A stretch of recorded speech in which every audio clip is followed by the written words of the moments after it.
So what I'm showing you right now, let's talk a little bit before we get started. I want to explain to you what the need is. You know, why do we think that there's a need for certification? What is the calling? What's the market saying out there? That yes, there is an increased need for certification, and a lot of it is driven by new building codes and different rules that are coming out in programs. But in the private sector, and to some extent even in the public sector, the changes in building codes, specifically the IECC codes in the residential side, has really driven a great need for certification. Now, what I'm showing you right now is a map that hasn't been updated for a year. It has changed significantly. States like Louisiana, Minnesota, Kentucky, Utah, Illinois, many of these states are moving or have moved to the IEC 2012. So I think if I showed you a refreshed one, you would see that there was a lot of red here. And so the point about those that I'm making about those codes and those code updates is the fact that those code updates, they necessitate testing, specific types of testing that, of course, necessitates some kind of specific knowledge of how to do those tests, how to run those tests, how to use the equipment for those tests. And that's why we've made our certification process and our system a little bit more robust. And the same thing goes for some of these programs. You know, a year or two ago, the weatherization program instituted ASHRAE testing for all houses, ASHRAE 62.2 for existing housing. So that's been important for them to understand how to test exhaust fans, not just how to test the shell, which they've been with blower doors, which they've been doing for a long time, or ductwork, which they've been doing for a long time, but now to actually be able to interpret the flow through an exhaust fan. So all these things have come together to sort of develop a need for more certifications, for proof. Not that people can actually do these tests, that they can meet these certifications and these rules. So our interpretation of certifications, what has changed for us and the way that we've sort of re-envisioned this, and then why do we think it's important for us to provide these certifications, is that we think that they need to be, at least from our perspective, for our tools, they need to be it needs to have more of an efficient approach. So what does that mean? Well, that means it needs to be a little bit more targeted. So let me give you an example. A perfect example is that, is for a specific piece of equipment. You need to specifically know if your company requires you to run a duct test, then you need to know how to use a duct tester. If your company has purchased a DM32, for instance, then you need to know how to use that DM32. Right? You don't need to know necessarily everything about the shell of a house, everything about fluid dynamics. That might not be your job. So many of the certifications that are out there seem to be far too large, far too general, or have way too many specifics packed in. It costs a lot of money and it takes a lot of time, and they're not necessarily specific to a piece of equipment that you have. So of course, speaking on behalf of Retrotech, we've developed these Retrotech equipment specific sort of certifications that show, hey, I bought this piece of equipment and I know how to use it. Also, we are developing codes that are specific to tests or certifications that are specific to certain codes. So does it really benefit you to know a whole lot about everything? In some cases, yes, but is it necessary? No. If you are testing to a specific code, it's important for you to understand that code and the tests that are needed for that code, and especially the local or municipal rules that dictate how you can test for that. So that's all wrapped into our certification, and then, like I said, specific tests. So our approach to certification is more targeted, more specific, so that you can get exactly what you need. You can choose the certifications for the equipment that you need, for the codes that you need, and the tests that you run, and nothing more, unless you want more. But for us, we're going to give you exactly what you want. Make sense to everybody? Any questions about that? All right, well, let's get into the heart of the presentation here. I want to talk about what certifications, and really quickly in this slide, I want to explain the certifications that we provide. First one is a Retrotech certification for single blower door operation with DM32. So available online right now is a certification course that is, again, specifically for running the blower door and with the DM32. We do focus quite a bit on depressurization tests, the ASTM 779 test for residential, but it's not, even if you're not running that specific test, if you're running a different test, you'll learn how to use that, the blower to do that. All right, so the second one that we have online right now, ready to go, that will provide you with certification once you've finished it, is a Retrotech certification for residential duct tester operation with DM32. This one actually is pointed towards both the new 300 fan and the 200 fan, but it's specifically for the DM32. Okay. The third one that we have online is a certification. Many of you may have taken this in the past. We have revamped it. We've gone back in and changed a lot of the way that it works and the way that it looks, and some of the content in there. So you might want to take a look again. But this one is a residential duct leakage testing certificate for just the DU200 series, the US series of 200 fan with DM2. Okay, so this one, if you don't have either one of those pieces of equipment, it might not benefit you to actually take those to use it. So some of the ones that we have coming up. Soon we're going to have the Retrotech certification for digital gauge. So this isn't out yet, but it will be out soon. And I'll talk a little bit, mention that a little bit more in a second, why that's important. We also have Retrotech certification for trainers. That is very interesting. Do we have any trainers out there? Can you guys use the question panel? Let me know if anybody's interested in learning more about that certification for trainers.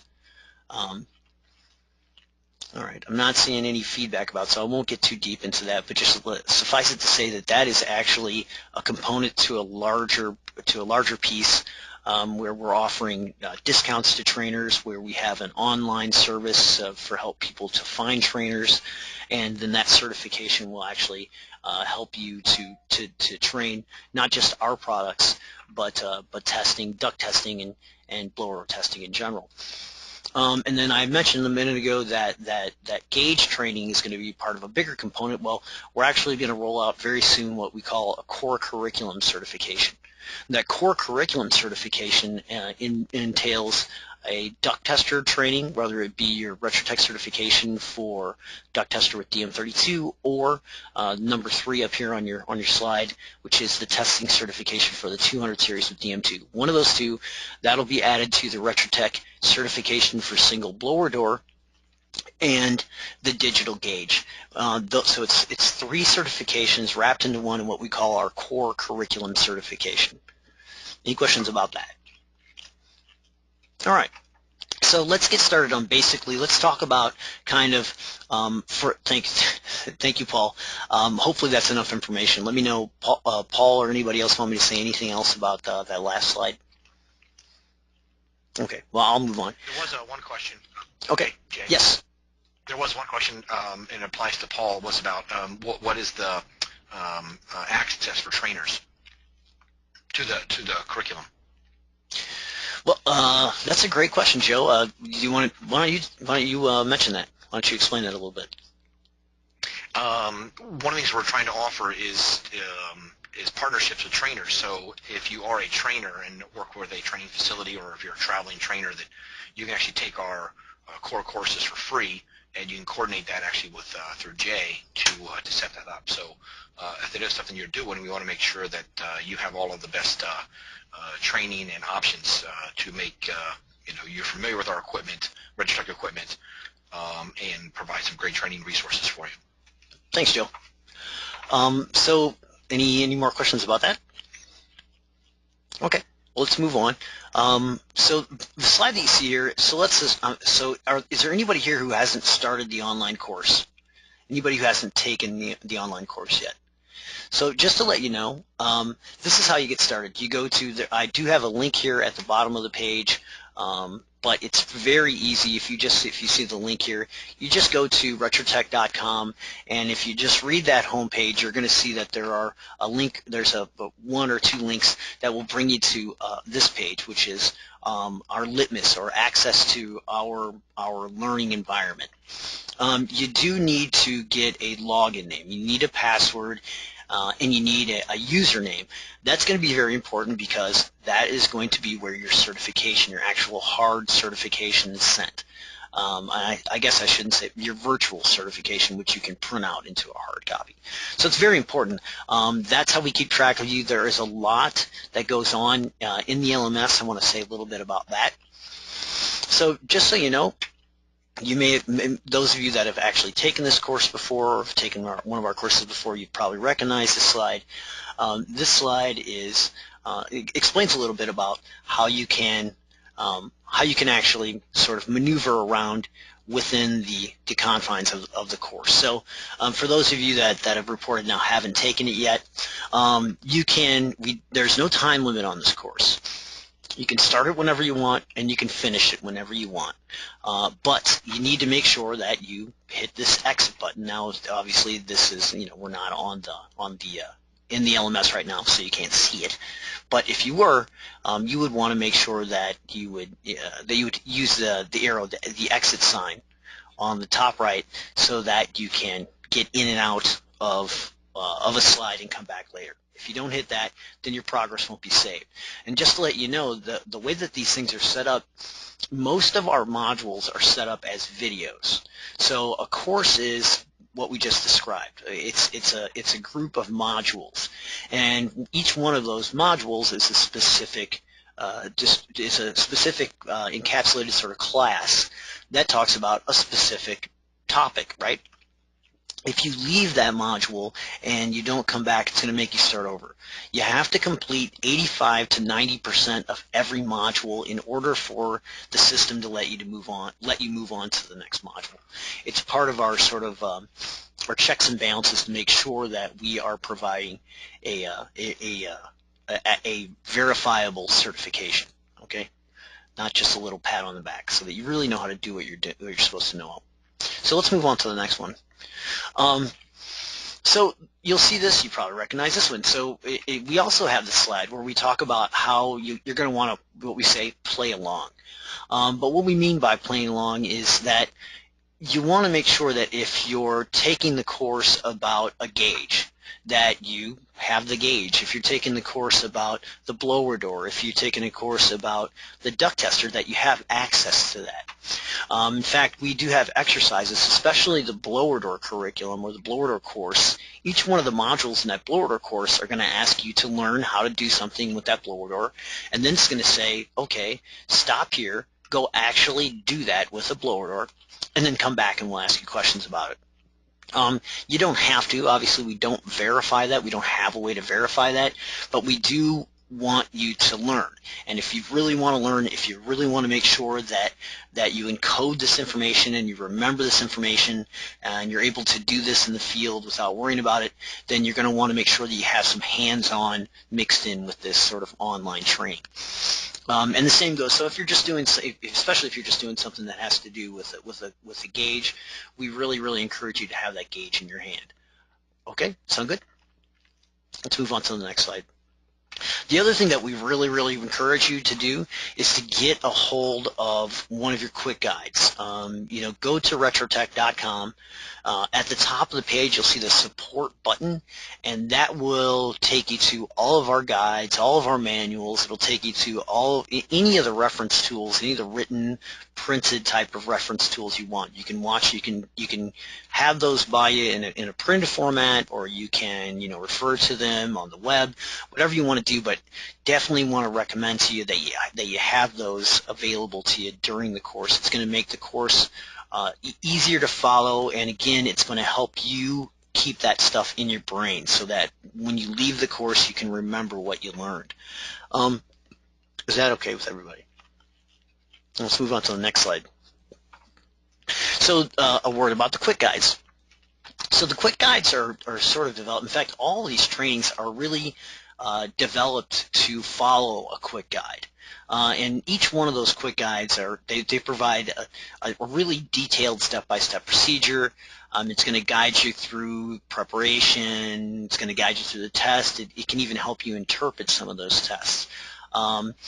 And you can find copies of those, like I said, on the Retrotech.com. They usually come with the system when it's new. In fact, they always come with the new system. But you definitely want to check up on Retrotech.com if you want to find additional ones. And they're great. I mean, everything from actually setting up like a Wi-Fi router so that you can manipulate multiple gauges to just sort of understanding, what kind of materials or what kind of stuff came in the box and how to use it and set it up. So it's kind of a nuts to soup type of thing, and they're very visual. They're available in multiple languages, and I just couldn't recommend it more that you absolutely have one with you. And I definitely think if you're running a test, especially if you work with anybody besides yourself, even if you're running into clients, it's great to have these quick guides on hand, because you might have somebody who's joining you who you want to help you, a new employee, a new partner, or someone that's assisting you. It's great to be able to show them, give that to them so that they understand what you're doing. Sometimes clients can look at them and kind of understand a little bit better what you're doing. I definitely recommend, even if you know how to do these tests by heart, it's great to have one on the work site. So let's talk a little bit about how to apply this. Okay, so this online course has several different applications to it. It's not just for, the obvious one, which is to get this national manufacturer certification. So again, I mentioned before that you actually, once you complete your course, this certification will have your name on it. It'll say the date that you took it, and it will arrive in your mailbox, the email box that you gave us. You can print it out. You can bring it to the test site. You can send it in to code inspectors. The idea is that the first idea, or I'm sorry, one of the main reasons why many people take this online course is so that they can get a national manufacturer certification for whatever the course is about. And in many jurisdictions, it will qualify you to perform code compliant tests. So you can put this in your paperwork that you hand in to your code inspectors. You can show it to code inspectors.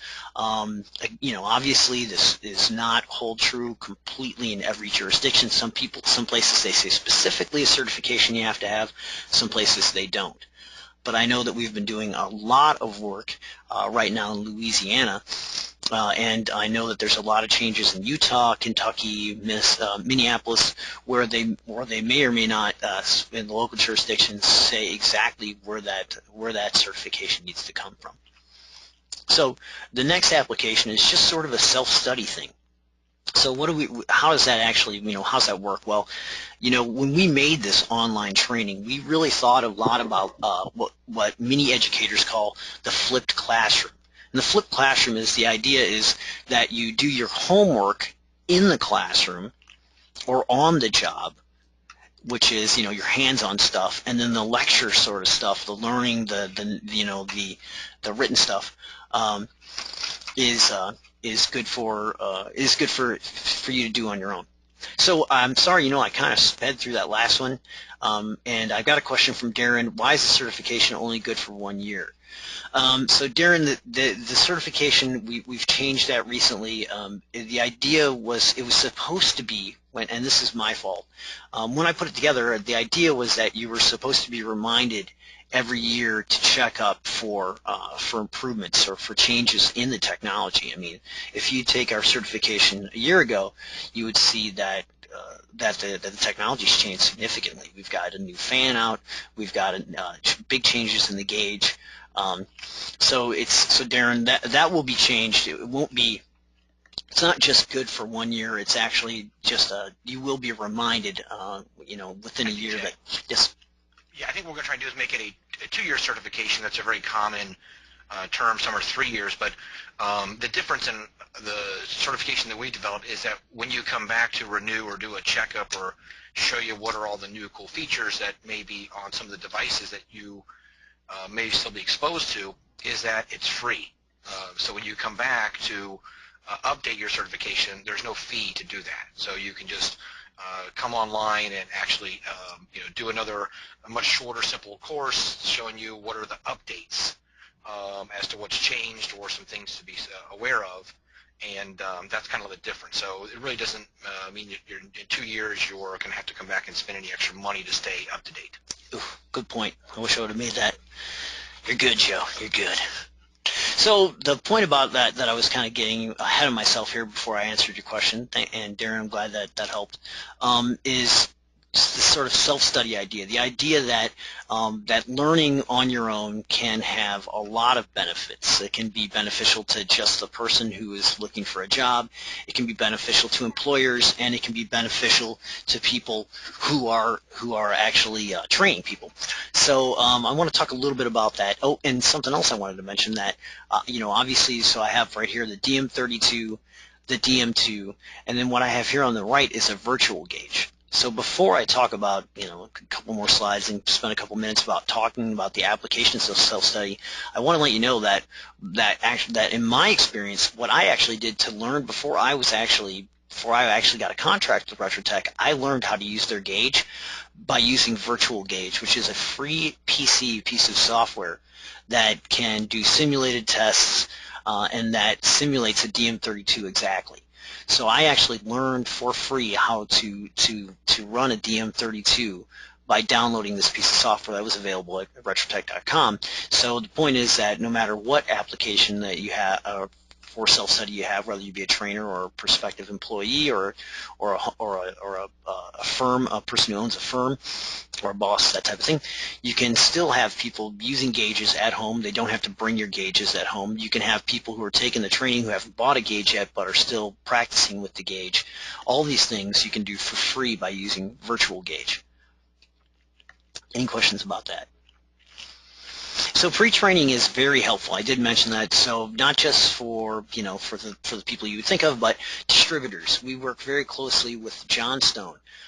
Johnstone is a distributor that we work with, and they their people need to know what they're selling or how their products are used. So this online training can be very helpful for them. So if you're a reseller or a distributor, any of those people, you can really benefit from taking this online training. Firms and contractors who are adding staff, or if they're adding services for that existing staff need to know about. Again, perfect time. Online training is perfect for them. You don't have to take a whole bunch of time and a whole bunch of money to put them in a class. You can actually have them take this online training so they can learn new services. So you guys, if you've had a staff that's been there for years, but now you're actually going to start doing duct testing. And so, instead of trying to put together your own training, you can just mandate that they take this online training course. And the same goes for new staff. So I know that for training places, in fact, I know that New Mexico Energy Smart Academy, they actually use online training for people that are just starting to take their training. So if a new person that's new to building performance signs up for training, they're asked to take an online training course before they actually come to the class. And especially if they take a multi-week class, they'll be asked to take one segment of training before they go to that segment of class, and the second segment of class, so on. So when they get to class, they know a whole lot of that sort of lecture type of material, so they can actually just walk in there and, like these guys, like our friend Ben Walker here is doing, start setting up a manometer, or start working with it. You don't have to mess around and waste time talking about sort of those idiosyncrasies. Another one is, I don't know if anybody's heard of INCA. INCA is the Indiana. It's the WAP and CAP agency in Indiana. For a while, they were actually using online certification before they would hire someone. You would have to actually take an online certification class before they would hire you. So that's another idea, another application that you could possibly use. Any questions about that? So, and then the other one is just the idea that online courses can be great for people who actually know how to do these things, but just to refresh or update their skills. Joe touched on it, the idea that every 2 years we'd like you to update your skills. Well, maybe as an employer you have people who have been installing insulation for a long time and never really actually haven't run the blower in a long time, and you want to update their skills, make sure they still know how to do it. Perfect time to do it. You have a rainy day. You have a client cancellation. Hey, I want you to I want you to clean up go sweep out the storeroom, and then when you're done, you're going to watch this online course. It can be used as an incentive. You can say, hey, you've done a really great job. I'm going to give you, I'm going to let you get this additional certification, before I give you a raise. So, or you've bought new equipment and you want to make sure they know how to use it. So, all these things. The question here is, how many hours are involved in an online course approximately? The main thing. So, Dave, obviously, it depends on the course. We never design any of these courses to be more than 2 hours, tops 2 hours. All right. But if you have a guy who has learning difficulties, or if you're watching it at home in between giving the kid a bath or whatever, that'll take longer. Additionally, like I said before, we highly encourage that you practice. So our blower door test, our blower door training, it should only take a little bit over an hour to complete the courses. However, if you're actually stopping and setting up the blower door, and that might take you a full day. But again, our courses are not intended to be that long. They're very much, like I said earlier, they're made to be specific so that they're efficient both for time and money. So speaking of which, let's have some fun. Let's do a little bit of training here. I want to talk a little bit. This is the part of the webinar today where we kind of augment training for people that have already been involved in the training, or taking the training right now, or getting ready to take the training. So one of the things that I noticed, and I discussed this with Colin Genge, the CEO, president of Retrotech, before we started rebuilding these certifications, was the idea that there's terminology that might be difficult, that might be important for people to master. And when we talked about the terminology and we looked at the applications to it, I think that he wisely said, I don't want to spend a whole bunch of time talking about vocabulary. That some people will come into the courses understanding it. Those that don't can step aside for a second or just look it up. So I thought, well, if this sort of webinar sequence is going to augment the training, maybe we'll talk a little bit about terminology in this webinar. So with your help, I'd like to play a little game called Retrotech Online Certification 101, Jeopardy. But this is not actually the Jeopardy on TV. This is similar to it, so there is no copyright infringement. So what I'm going to do is I'm going to give you the answer, and then if you can, either text in using the question box the question. Wait a second, I'm going to give you the answer, right, which is a group of modules. Ours results in a national manufacturer certification. Go ahead and text it in. We'll give you 5 seconds.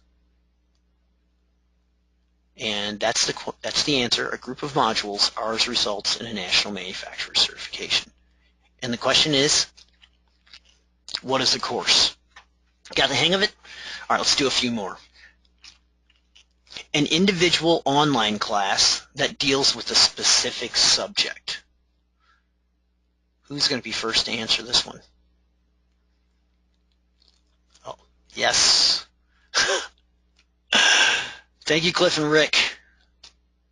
The answer is, what is a module? That's right. So our courses are the full list of modules, and then each little module deals with a specific subject. And the way that we work it on our certification or on our online training is you can't move from one module to the next module until you complete you can't move to one module until you complete the previous one, and you have to watch at least 85 to 95% of it. And in some cases, you have to answer a few questions. All right, great.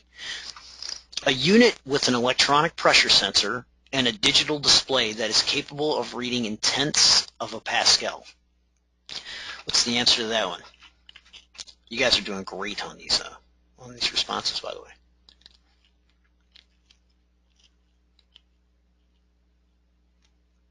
Great answer. Oh, yeah. People know this one. That's right. What is a digital gauge? Thank you very much. Your gift is definitely in the mail, I promise. So yeah, a digital gauge. Could be a DM32, could be a DG700, could be a DM2. All digital gauges. So maybe any device that measures pressure. However, unless otherwise qualified, this term most often refers specifically to a U-shaped tube filled with fluid.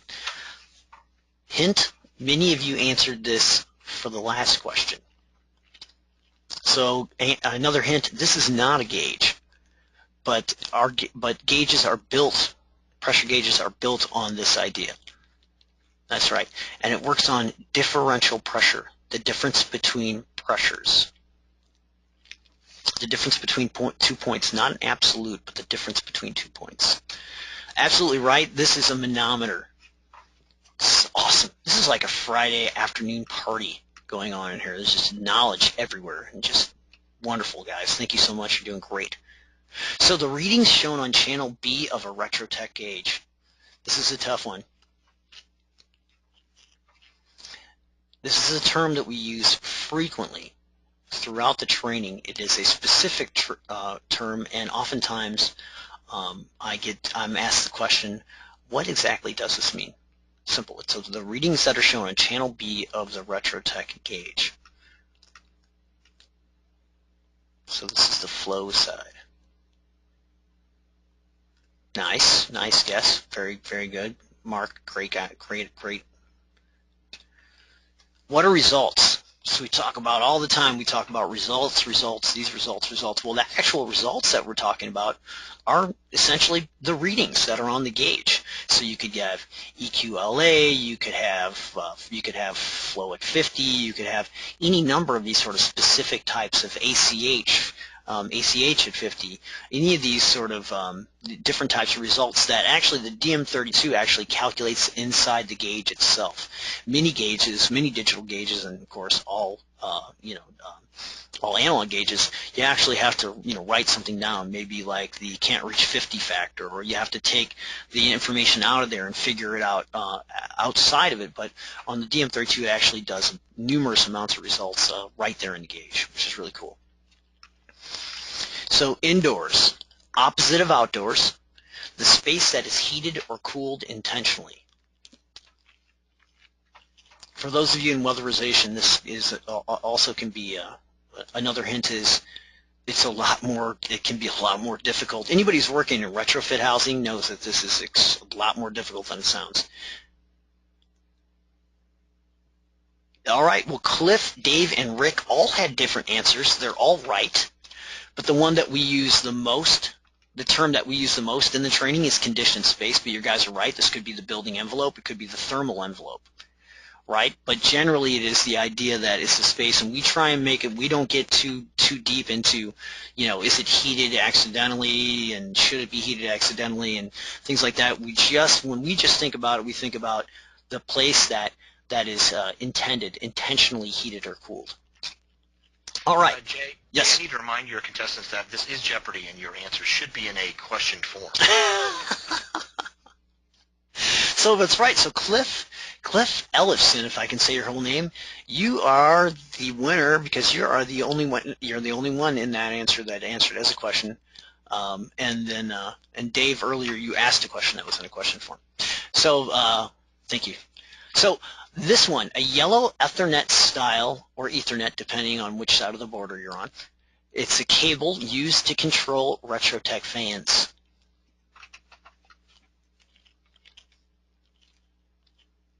It's this Ethernet style, but it's actually not an Ethernet. Oh, great gift. Great guess, Rick. Great guess. I shouldn't say guess. I should say great answer. Not the right one. It's part of it. Rick said umbilical. The speed control cable will be found in the umbilical. You're right, but actually right here we're talking about the speed control cable. Okay, you guys are rocking. I think we only have a few more of these.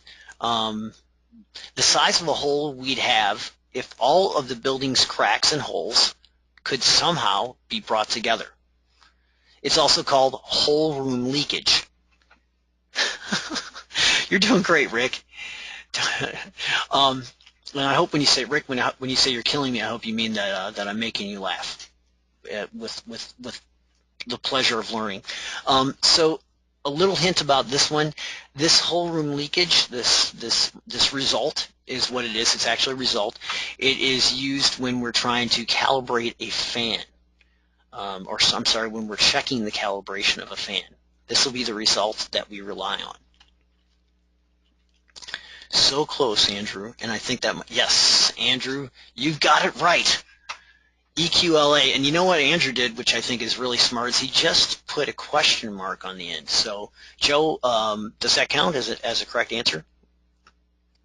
I think we can make exceptions for that. That's acceptable. All right, Andrew, your cookie is in the mail. Thank you. And I think we have one or two more. Oh, here's a great one. This one is, I hope we have some Retrotech staffers on the line here that can see this. The side where the air flows into the fan. It flows into it. This is the side of the fan with the range rings, the plates, or the plugs, depending on if it is a blower door, a DU200, or a 300 fan. What side of the fan does the air flow into?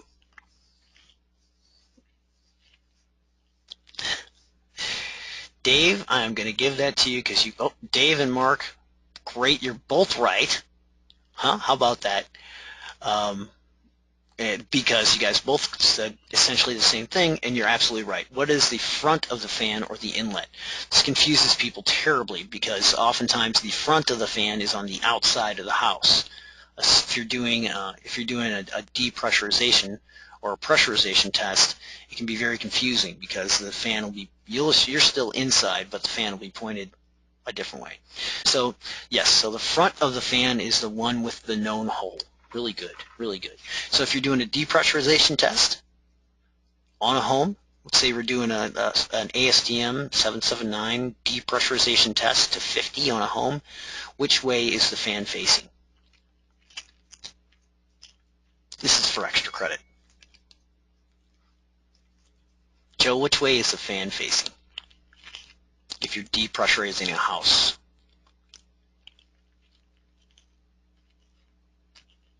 Which way is the front of the fan pointing? Yes. Is that a question that's on the slide? Do you only respond to questions on the slide? No, this is a question off the slide, and yes, the answer is it's pointing to inside. Yes, Darren, you're absolutely right.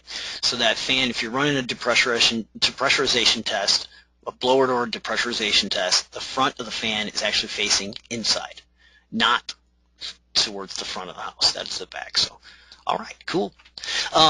Enclosed group of critical pressure and control tubing specific to a model of fan.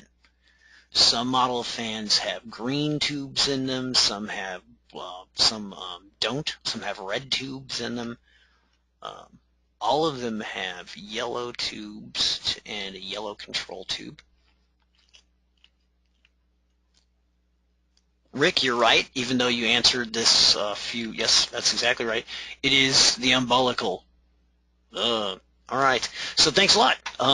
That's it for what we wanted to talk about today, what we wanted to get across. I was hoping that we could have done that a little bit faster, but we had some great questions, and I think it's well worth it. I hope everybody enjoyed it. I want to open up the next 15 minutes or as long as you need for Q&A. And again, this is Q&A, specifically about the online training. I would like to add, for those of you that have not done the online training, that it is much, much easier than Jay's version of Jeopardy. I can assure you that the questions and the answers are much more easier to confirm than what we had today. Thanks, Rick.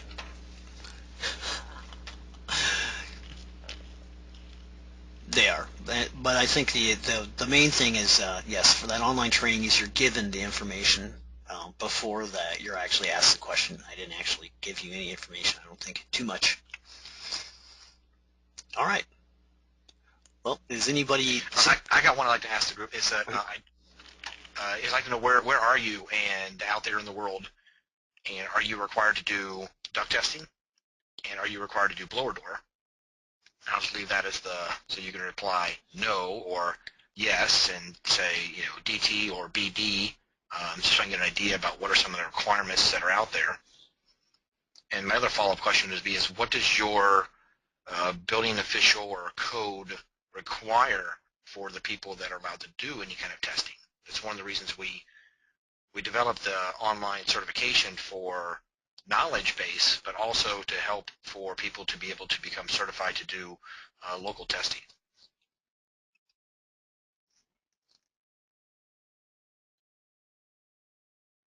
Are both of you guys that are in Pennsylvania and I think it's Massachusetts, are you have to do blower door tests? Is that also your requirement? Yes, I see the yes from Jim. I can never keep track of my initials. I'm assuming MA is that Maine? MA is, yeah, no, MA is Massachusetts. Massachusetts, okay. All right. MN is Minnesota, MI is Michigan, and Maine is ME. And Illinois is IL.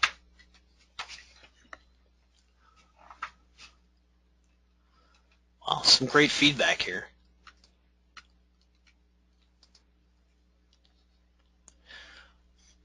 All right, so let's see. While we're answering some of these, while you're answering the questions, are there any other questions that are coming that you have for Joe or I that are coming to mind that you'd like to ask?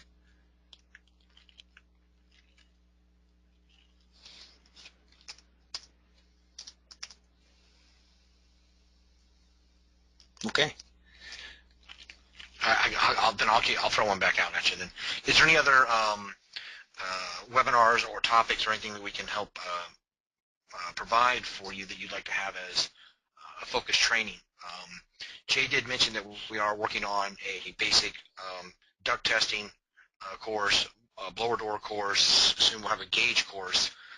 And then what we're also going to do is have a secondary follow-up. So once you take the duct testing course, then we're going to have a module that would be based upon leakage outside, or how to use your duct tester as a powered flow hood, because those are a little more complicated and weren't really designed for the initial understanding about how to use the equipment, but go into an advanced kind of a concept for application.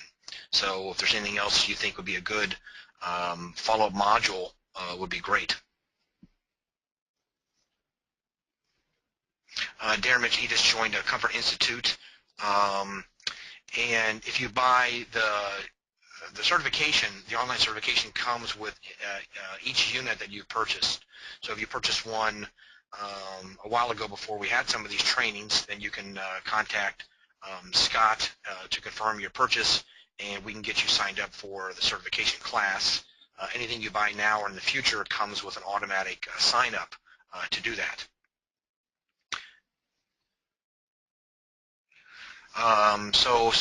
Let's see here. Joshua was saying they just updated 2 fans and gauges, and my comment would be yes, that would include being able to get you into a software training. I would say you can send any of your questions to sales@retrotech.com. They go to Scott, and he just forwards them on to Jay and I. Is the easiest way to do that, and he can confirm any purchases that we would need, and we can make sure you're signed up at retrotech.com. You get an account, and then once you have an account, then it's easily Jay's able to actually provide access. Any other questions, comments, anything else that would be beneficial for things you guys might be looking for training? Yeah, again, as I mentioned earlier, everything that you type in here is going to show up on a report for us, so we will be able to reference it. So if there's anything that you want to mention, or if you'd like us to contact you, any of those things, you can put those in the question box, and we will have time later to see all of them. Let's see.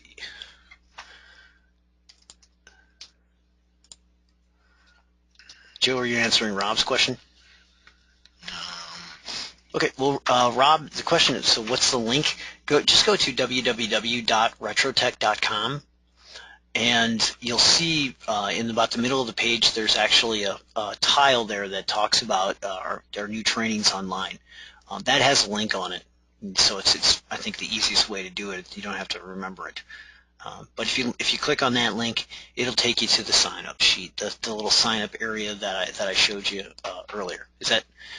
Will that help you, Rob, or would you like me to send you a specific link? I can totally do that if you need be. at the top of the retrotech.com is right there a login and sign up.